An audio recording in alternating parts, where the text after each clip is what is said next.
Salut, c'est Béatrice.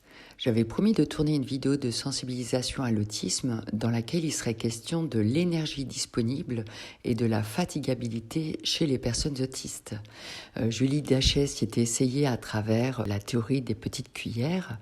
J'aimerais m'appuyer sur l'exemple du téléphone portable. Tous ceux qui possèdent un téléphone, je pense qu'ils ont compris à peu près comment ça fonctionnait. À chaque fois qu'on utilise son téléphone pour appeler, envoyer un SMS ou un mail, naviguer sur Internet, sur les réseaux, regarder une vidéo ou encore se déplacer grâce à son GPS, eh bien, cela va venir ponctionner l'énergie disponible de votre téléphone. Bon, maintenant, imaginons que votre téléphone adopte le fonctionnement d'une personne autiste.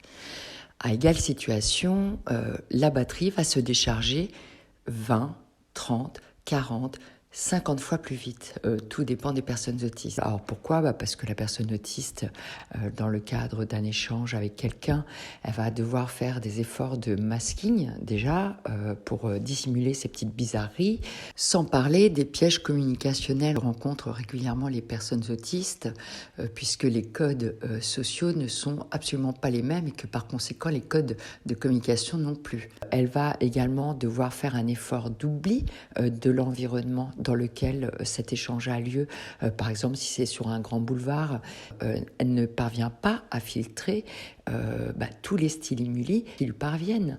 Donc, tandis que on essaye d'avoir un échange avec elle au sein d'un environnement bruyant, ce qui semble invisible pour la plupart est réellement vécu par la personne autiste, c'est je me dois de fournir un effort énorme d'oubli de l'agitation visuelle qui règne autour de moi, du bruit assourdissant qui règne autour de moi, de la foule qui a des luminosités trop vives, par exemple un reflet du soleil sur la devanture d'un magasin, etc., etc.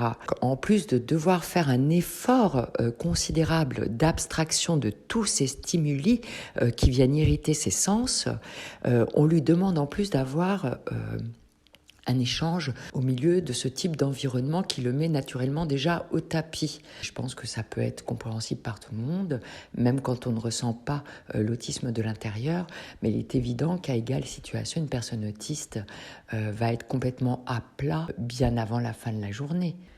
Et donc, en conclusion de cette vidéo, j'aimerais adresser une question aux personnes, qu'elles soient professionnelles de l'autisme ou pas, qui suggèrent aux personnes autistes de fournir des efforts d'adaptation, ou plutôt des efforts de suradaptation, puisque les efforts, les personnes autistes, elles en font déjà, et même qu'elles dépensent une énergie considérable pour que ces efforts soient totalement invisibles pour les autres. Un petit peu à l'image des tâches en arrière-plan sur votre téléphone, qui sont invisibles pour la plupart et qui pourtant sont extrêmement énergivores.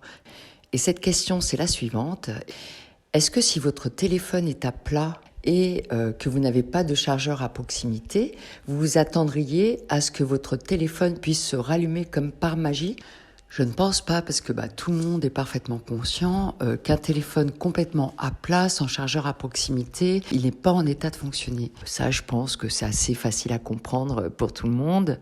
Bien, ce qui paraît clair pour les téléphones portables ne semble pas super évident quand il s'agit des personnes autistes. À l'inverse des téléphones portables, la personne autiste, quand elle est à plat, elle va quand même être obligée d'aller au-delà de ses capacités naturelles. Parce que la société dans laquelle on vit, et puis peut-être l'entourage de la personne autiste, qu'il s'agisse de la famille, des amis, du boulot, etc., va lui imposer d'aller au-delà de ses capacités naturelles.